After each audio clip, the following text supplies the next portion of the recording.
It's time for the data dive this week, the battleground state of North Carolina. And just in time, because this morning, Chris, the AP issued a story that said, without North Carolina, Trump has no way to become president. Right. As if like North Carolina is the new Ohio. Right. And if we are seeing this as a change election in terms of how the landscape looks, Ohio has a lot of blue-collar white voters. And if blue-collar white voters are shifting over to the Republican Party in a complete way, if that's really what's happening, then Ohio's not going to be a swing state anymore. So Ohio's in the bag for Republicans? Right now it looks like it is. Now things can change, and Hillary Clinton isn't going there, and Ohio looks very good for Trump. Yeah. But North Carolina, I love you, North Carolina, because you are so close. But before we talk about that, let's talk about the national. What's our deal? Last week's halftime report, average of polls stood 47.4 to 43.8. So Hillary Clinton was up more last week. How was it this week? What's the answer? Ta-da! 44 to 42.4. Why is it closer, you wonder? I thought she won the debate. The answer is we don't have enough polling. There's only one poll out, so we don't know. So a week from now, we'll know whether the race has changed. So maybe that's a deep tease right maybe there. You should tune in next week. All right. Now, what about North Carolina, the Tar Heel State? Real Clear Politics average of polls says that it is tied, essentially. So how do you win in North Carolina?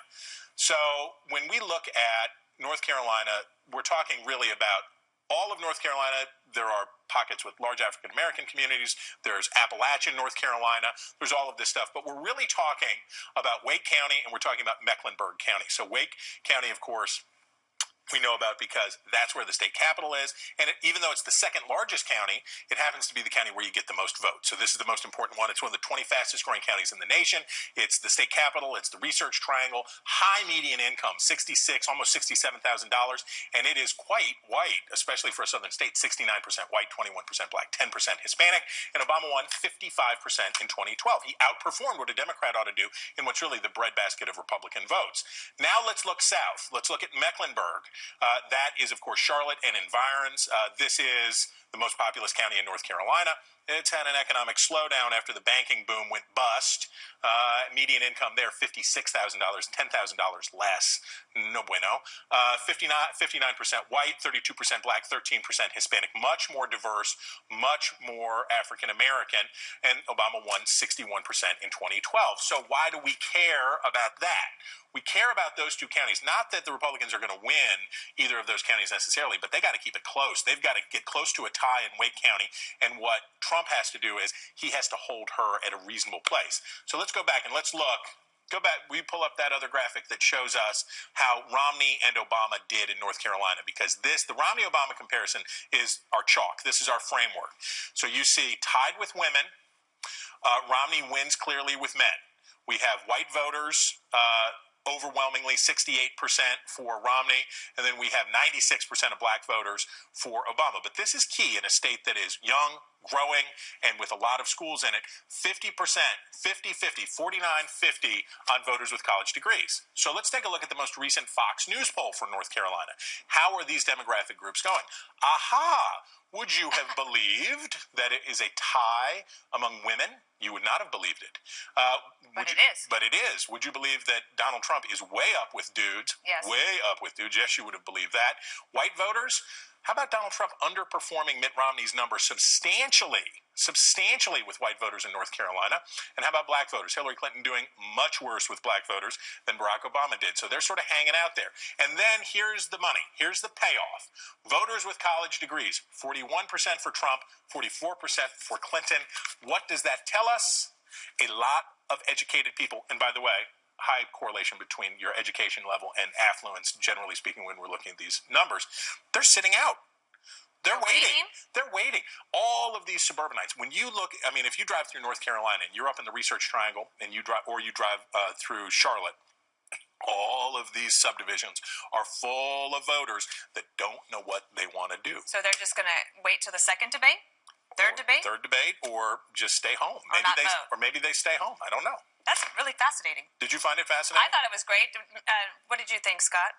Well, it's also interesting. People are voting in North Carolina right now. Yeah. You can vote already, and it's one of the states that has early voting. And so these news events, as they hit, if you get mad about taxes, you can go up and vote tomorrow. If you get mad about something that's said in debate, you can get up and vote the next day. So you don't have to wait and see if things change your mind. I think composition of the electorate here is also important. If Hillary Clinton overwhelmingly wins by 90 points with African Americans. That's great, but what percentage of the electorate did they make up? That's where Obama did damage in 2012 in Ohio, for instance. He changed the electorate from what it had been previously. So composition of the electorate and enthusiasm among demographic groups, I think, is what's plaguing the Clinton campaign right now. Let me jump in here, Dana. In the Bush years, we really always worried about North Carolina. It was a state that we just saw because of what was happening to the tobacco industry, what was happening to manufacturing, and what was happening to textiles. And it was a real triple whammy. And we really always worried that it was wobbly because how are we going to reach out to that more blue-collar, more rural voter? We knew we'd do it on values, but could we do it on our economic message, which we had trouble with? That's what's interesting about a state like North Carolina. Trump will actually have traction with those voters who have been pretty mad at the Republican Party for a long always time. Reminded us of that at the White House was Jeannie Mamo. That's right. That's exactly right. You'd be good to know that over the last 10 years, the Latino population in this state has grown over 212%. And so we've been down there, my firm, doing work registering new Latinos. The average age of Latinos across the nation is 27. It's 2 years younger than that in North Carolina. So they did not grow up in the Clinton age. They don't really know Trump more than just what they know about online. So we've been down there, doing education, doing voter registration, because Democrats we know that we have to have a turnout problem. We know we have to have bigger numbers. So there's been an investment made to do that piece. But let's not forget the military installments down there. Absolutely. Stealing my line. Right? Yes, exactly. I work with Vote Vets. They're a great organization. They do a ton of work down in North Carolina. And this is a key voting block. And this is a key voting block in this and the Senate race. Fort Bragg is huge. Right. Huge. And they also have Parris Island. The number of military voters can sway. And Obama won in 2008 with military voters, and then Romney took them back in 2012. They're already voting now, too. But the Senate race is the incumbent Senator Richard Burr still he's fine. Winning. And their governor. Okay. Right. So we did a bunch of Spanish language ads down there 2 weeks ago for an organization, and we did a bunch of polling before and afterwards that I can't talk about because it's private polling. Wouldn't y'all like to know? But anyway, it was really different between the Spanish-speaking and the English-speaking Latino population. Let's just say that the English-speaking population looks a lot more like the regular average Joe down there than the Spanish-speaking. But Trump's going to win the state, and Richard Burr's coming back to the Senate. So saith the schlap. All right, coming up, it's the return of the news quiz. Don't go anywhere. We are back in exactly 220 seconds.